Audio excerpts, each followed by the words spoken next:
सद्गुरु श्री ब्रह्म चैतन्य महाराज गोंदवलेकर, इनका प्रवचन 15 जनवरी। नाम स्मरण में रहने का मतलब होश में होना। शराबियों के जत्थे में सभी शराबी नशे में चूर होते हैं। उनमें से अगर किसी ने शराब ना पी हो तो बाकी सब शराबी उसे देखकर कहते हैं कि ये होश में नहीं है। वैसे सच पूछो तो वही एक होश में होता है, बाकी सब शराबी सचमुच ही बेहोश होते हैं।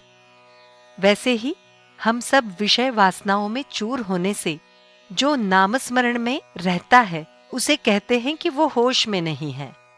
वास्तविकता तो ये है कि नाम के अलावा दुनिया में और कुछ नहीं है, और जिसकी ऐसी दृढ़ धारणा है वही सचमुच होश में होता है। हम अवश्य ही भ्रम में होते हैं। हमारा भ्रम मिटाने के लिए 3 उपाय हैं। एक सद्विचार, दूसरा सत्संगति और तीसरा उपाय है नामस्मरण। भगवान का विचार ही यथार्थ विचार है। किसी एक व्यक्ति को यदि कहा जाए कि तुम अपने शरीर के अवयव और अपना रंग अलग रखकर हमारे पास आओ, तो वो आ नहीं पाएगा, क्योंकि जहां वो है वहीं उसके शरीर के अवयव और रंग होंगे।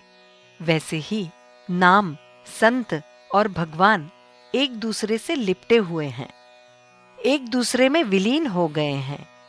अतः जहां नाम स्मरण होता है वहां सत्संगति और भगवान होते ही हैं। जिस प्रकार गाय के पीछे बछड़ा जाता है, वैसे ही नाम स्मरण करने पर उसके पश्चात भगवान आते ही हैं। आजकल कई प्रकार की मशीनों का निर्माण हुआ है, अतः किसी के मन में ये सवाल पैदा हो सकता है कि संतों ने भगवान की प्राप्ति के लिए कोई मशीन क्यों नहीं ढूंढ निकाली। इसका उत्तर बहुत सरल है। ऐसी मशीन संतों ने बहुत पहले ही ढूंढ निकाली है। उस मशीन का नाम है राम नाम।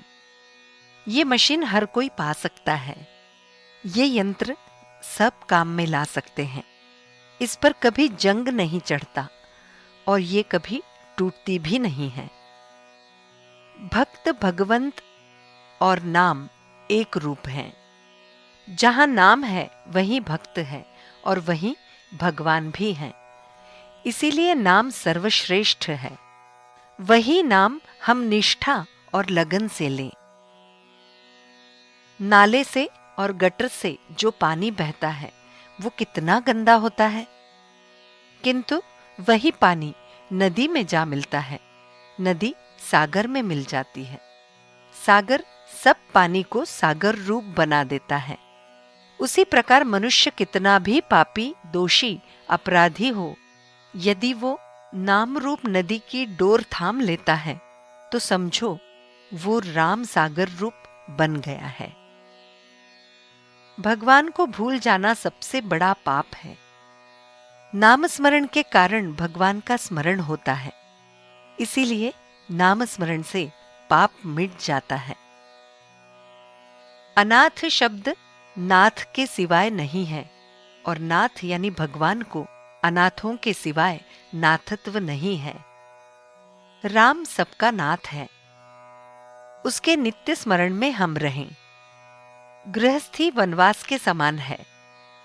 प्रभु राम के स्मरण से गृहस्थी के संकट और दुख तिनके के समान हो जाएंगे।